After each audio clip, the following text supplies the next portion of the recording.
ರಾಜ್ಯ ಕಾಂಗ್ರೆಸ್ ಪಾಳ್ಯದಲ್ಲಿ ಸಿಎಂ ಕುರ್ಚಿಯ ಕದನ ಇನ್ನೂ ಕೂಡ ತಣ್ಣಗಾಗಿಲ್ಲ. ಬಟ್ ಇದರ ಮಧ್ಯದಲ್ಲಿ ಸಿಎಂ ಸಿದ್ದರಾಮಯ್ಯನವರು ಬಜೆಟ್ ಮಂಡನೆಗೆ ತಯಾರಿ ಮಾಡ್ಕೊಳ್ತಿದ್ದಾರಾ ಅನ್ನೋದು ಪ್ರಶ್ನೆ. ಸೊ ಅವ್ರದೊಂದು ಆಸೆ ಇದೆ, ಅತಿ ಹೆಚ್ಚಿನ ಬಜೆಟ್ ಮಂಡನೆ ಮಾಡಿರುವ ಸಿಎಂ, ಅತಿ ಹೆಚ್ಚಿನ ಕಾಲ ಅವಧಿಗೆ ಸಿಎಂ ಆಗಿರೋದು ನಾನೇ ಅನ್ನುವಂಥ ದಾಖಲೆಯನ್ನ ನಿರ್ಮಿಸಬೇಕು ಅಂತ. ಹಾಗಾಗಿ ಬಜೆಟ್ ಮಂಡನೆಗೆ ಸಿಎಂ ಸಿದ್ದರಾಮಯ್ಯನವರು ಸಿದ್ಧತೆ ಮಾಡ್ಕೊಳ್ತಿದ್ದಾರಾ? ದಾಖಲೆಯ ಬಜೆಟ್ ಮಂಡನೆಗೆ ರೆಡಿ ಆಗ್ತಿದ್ದಾರೆ ಸಿದ್ದರಾಮಯ್ಯ. ಅಲ್ಲಿಗೆ ಸಿಎಂ ಕುರ್ಚಿ ತಣ್ಣಗಾಗೋ ಲಕ್ಷಣಗಳಂತೂ ಸದ್ಯಕ್ಕಿಲ್ಲ.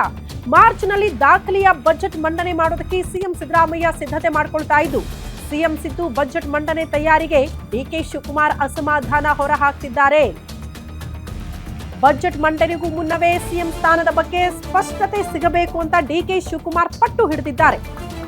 ತಾನೇ ಬಜೆಟ್ ಮಂಡಿಸುವ ಆಸೆಯನ್ನ ಡಿಸಿಎಂ ಡಿಕೆ ಶಿವಕುಮಾರ್ ಇಟ್ಕೊಂಡಿದ್ರು. ಸಿಎಂ ಆಗ್ಬಿಡ್ತೀವಿ, ನೆಕ್ಸ್ಟ್ ಬಜೆಟ್ ನಾನೇ ಮಂಡನೆ ಮಾಡೋದು ಅಂತ. ಬಟ್ ಅದಾಗ್ತಾ ಇಲ್ಲ. ಕೊಟ್ಟ ಮಾತಿನಂತೆ ಅಧಿಕಾರ ಹಂಚಿಕೆಯ ಬಳಿಕ ಬಜೆಟ್ ಮಂಡನೆಗೆ ಡಿಕೆ ಶಿವಕುಮಾರ್ ಪಟ್ಟು ಹಿಡಿದಿದ್ದಾರೆ. ಜನವರಿಯಲ್ಲಿ ಹೈಕಮಾಂಡ್ ಬುಲಾವ್ಗೆ ಕಾಯ್ತಿದ್ದಾರೆ ಸಿದ್ದರಾಮಯ್ಯ, ಡಿಕೆ ಶಿವಕುಮಾರ್. ಬಟ್ ಬುಲಾವ್ ಬರುತ್ತಾ ಇಲ್ವಾ ಗೊತ್ತಿಲ್ಲ, ಕ್ಲಾರಿಟಿ ಅಂತೂ ಇಲ್ಲ. ಜನವರಿ 8ರ ಬಳಿಕ ಪವರ್ ಶೇರಿಂಗ್ ಒಪ್ಪಂದದ ಮಾತುಕತೆ ಆಗೋ ಸಾಧ್ಯತೆಗಳು ಇದೆ ಅಂತೆ. ಬಜೆಟ್ ಮಂಡನೆ ತನಕ ಕಾಯಲೇಬೇಕಾ? ಹಾಗಾದ್ರೆ ಡಿಸಿಎಂ ಡಿಕೆ ಶಿವಕುಮಾರ್ ಅಲ್ಲಿ ತನಕ ಅವಕಾಶ ಸಿಗೋದಿಲ್ವಾ? ಅರಸು ದಾಖಲೆಯನ್ನ ಸರಿಗಟ್ಟಿದ ಬಳಿಕ ಸಿಎಂ ಸ್ಥಾನ ಬಿಟ್ಟು ಕೊಡಬಹುದಾ ಸಿದ್ದರಾಮಯ್ಯ? ಹಂಗೆ ಪಟ್ಟು ಹಿಡಿದಿದ್ದಾರೆ ಅಂತ ಅವರು. ದಾಖಲೆಯ ಬಜೆಟ್ ಮಂಡನೆ ಬಳಿಕ ಆಗುತ್ತಾ ಅಧಿಕಾರದ ಹಸ್ತಾಂತರ? ಮಾರ್ಚ್ ತನಕ ಅಧಿಕಾರ ಹಂಚಿಕೆ ಆಗಲ್ಲ ಅಂತ ಕೈ ನಾಯಕರು ಹೇಳ್ತಿದ್ದಾರೆ. ಇನ್ಫ್ಯಾಕ್ಟ್ ಸಿದ್ದರಾಮಯ್ಯನವರ ಆಪ್ತ ಬಳಗದವರು ಹೇಳ್ತಿದ್ದಾರೆ. ಆದ್ರೆ ಇಲ್ಲಿ ತನಕ ಹೈಕಮಾಂಡ್ನ ನಿಲುವು ನಿರ್ಧಾರಗಳು ಸ್ಪಷ್ಟತೆ ಸಿಗ್ತಾ ಇಲ್ಲ. ಸಿಎಂ ಸಿದ್ದು ಮನವೊಲಿಸಿ ಅಧಿಕಾರ ಹಂಚಿಕೆಗೆ ಡಿಕೆ ಶಿವಕುಮಾರ್ ಪ್ಲಾನ್ ರೂಪಿಸಿದ್ರು. ಡಿಸಿಎಂ ಡಿಕೆ ಶಿವಕುಮಾರ್ಗೂ ಅವಕಾಶ ಕಲ್ಪಿಸೋದಕ್ಕೆ ಕೈ ನಾಯಕರು ಸತತವಾಗಿ ಹರಸಾಹಸ ಪಡುತ್ತಿದ್ದಾರೆ. ಅವರ ಆಪ್ತ ಬಳಗದಲ್ಲಿ ಇದ್ದಂತ ಶಾಸಕರು, ಸಚಿವರು.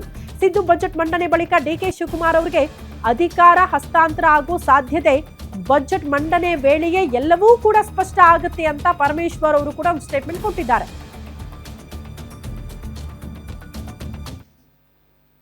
ಈ ಬಗ್ಗೆ ಮತ್ತಷ್ಟು ಡೀಟೇಲ್ಸ್ ಅನ್ನ ಪಡ್ಕೊಳ್ಳೋಣ. ಸ್ಪೆಷಲ್ ಕರೆಸ್ಪಾಂಡೆಂಟ್ ವೀರೇಶ್ ದಾನಿ ನೇರ ಸಂಪರ್ಕದಲ್ಲಿ ಜಾಯಿನ್ ಆಗ್ತಿದ್ದಾರೆ ನ್ಯೂಸ್ ರೂಮ್ ಇಂದ.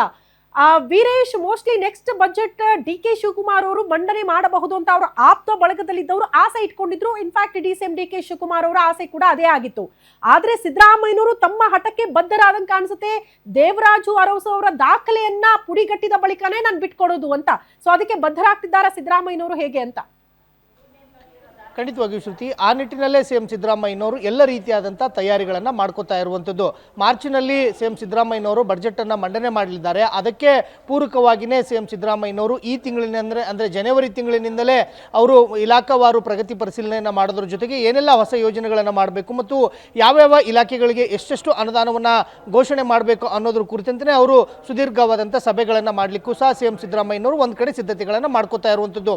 ಇನ್ನೊಂದು ಕಡೆ ಸಿಎಂ ಸಿದ್ದರಾಮಯ್ಯನವರು ಬಜೆಟ್ ಮಂಡನೆಗೆ ಏನು ಎಲ್ಲ ತಯಾರಿಗಳನ್ನು ಮಾಡ್ಕೋತಾ ಇದ್ದಾರೆ. ಈ ತಯಾರಿಗೆ ಡಿಸಿಎಂ ಡಿಕೆ ಶಿವಕುಮಾರ್ ಅವರು ಸಾಕಷ್ಟು ಅಸಮಾಧಾನವನ್ನು ಹೊಂದಿರುವಂಥದ್ದು ಮತ್ತು ಹೈಕಮಾಂಡ್ ನಾಯಕರ ಬಳಿಯೂ ಸಹ ಈ ಕುರಿತಂತೆ ಮನವಿಯನ್ನು ಸಹ ಮಾಡಿಕೊಂಡಿರುವಂಥದ್ದು. ಯಾಕಂತಂದರೆ ಅಧಿಕಾರ ಹಂಚಿಕೆ ವಿಚಾರದ ಬಗ್ಗೆ ಹೈಕಮಾಂಡ್ ನಾಯಕರುಗಳು ಒಂದು ಸ್ಪಷ್ಟತೆಯನ್ನು ಕೊಡುವವರೆಗೂ ಸಹ ಬಜೆಟ್ಗೆ ಸಂಬಂಧಿಸಿದಂತೆ ಯಾವುದೇ ರೀತಿಯಾದಂಥ ತಯಾರಿಗಳು ಆಗಬಾರ್ದು ಅನ್ನೋ ಒಂದು ನಿಟ್ಟಿನಲ್ಲೂ ಸಹ ಡಿಸಿಎಂ ಡಿಕೆ ಶಿವಕುಮಾರ್ ಅವರು ಹೈಕಮಾಂಡ್ ನಾಯಕರುಗಳ ಬಳಿ ಮನವಿಯನ್ನು ಮಾಡಿಕೊಂಡಿರುವಂಥದ್ದು.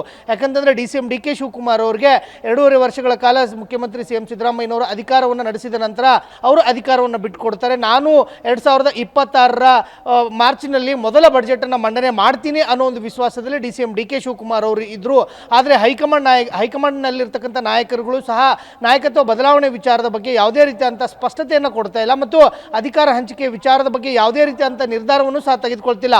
ಇದು ಇದೀಗ ಸಿಎಂ ಸಿದ್ದರಾಮಯ್ಯ ಮತ್ತು ಡಿಸಿಎಂ ಡಿಕೆ ಶಿವಕುಮಾರ್ ಅವರ ಬಣದ ಮಧ್ಯೆ ಬಡಿದಾಟಕ್ಕೂ ಸಹ ಕಾರಣವಾಗ್ತಾ ಇರುವಂಥದ್ದು. ಸಿಎಂ ಸಿದ್ದರಾಮಯ್ಯನವರು ಬಜೆಟ್ಗೆ ದಾಖಲೆಯ ಬಜೆಟನ್ನು ಮಂಡನೆ ಮಾಡಲಿಕ್ಕೆ ತಯಾರಿಯನ್ನು ಮಾಡ್ಕೋತಾ ಇದ್ದಾರೆ. ಡಿಸಿಎಂ ಡಿಕೆ ಶಿವಕುಮಾರ್ ಅವರು ಸಿಎಂ ಸಿದ್ದರಾಮಯ್ಯನವರು ಬಜೆಟ್ ಮಂಡನೆಗೆ ಒಂದು ಕಡೆ ಕೊಕ್ಕೆಯನ್ನು ಹಾಕೋದ್ರ ಜೊತೆಗೇ ತಾವು ಆ ಬಜೆಟನ್ನು ಮಂಡನೆ ಮಾಡಲಿಕ್ಕೆ ಅವಕಾಶವನ್ನು ಮಾಡಿಕೊಡ್ಬೇಕು ಅಂತೇಳಿ ಹೈಕಮಾಂಡ್ ನಾಯಕರುಗಳ ಮೇಲೆ ಒತ್ತಡವನ್ನು ಸಹ ಹಾಕ್ತಾ ಇರುವಂಥದ್ದು. ಆ ಕುರಿತಂತೆ ಜನವರಿ 8ರ ಬಳಿಕ ಸಿಎಂ ಸಿದ್ದರಾಮಯ್ಯ ಮತ್ತು ಡಿಸಿಎಂ ಡಿಕೆ ಶಿವಕುಮಾರ್ ಅವರನ್ನ ಹೈಕಮಾಂಡ್ ನಾಯಕರು ಕರೆದು ಚರ್ಚೆ ಮಾಡುವಂಥ ಸಾಧ್ಯತೆ ಇರುವಂಥದ್ದು.